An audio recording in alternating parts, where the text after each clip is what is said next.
που λέτε τις αδικίες του ΦΠΑ που δεν έχουν διορθωθεί και με το μεταφορικό ισοδύναμο να μην αποδίδεται, με την έλλειψη συγκοινωνιών, με την έλλειψη δημόσιας υγείας και με την έλλειψη πρόληψη πολιτική προστασία, έχουν κάθε δικαίωμα να ψηφίσουν Νέα Δημοκρατία. Εσείς πώς τους είδατε τους Ροδίτες εχθές που πήγατε και στη Μεσαιωνική Πόλη και μιλήσατε? Απογοητευμένους και εξοργισμένους. Το πρωί έδειξαν άλλη εικόνα στον κύριο Παπαθανάση.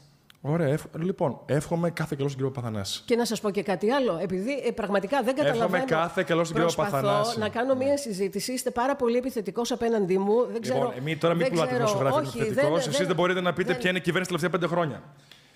Εντάξει, κύριε Κασελάκη, σας ευχαριστώ πάρα καλά, πολύ. Γεια σας. Σας ευχαριστώ. Εγώ είδα. Να είστε καλά. Εύχομαι η Ρόδος να βλέπει την αντικειμενική δημοσιογραφία εδώ πέρα. Είδα 30 ανθρώπους χθες να είναι κοντά σας. Εντάξει, δεν θα διαψεύσω και τα μάτια μου τώρα. Είδα 30 ανθρώπους να έχετε χθες το βράδυ.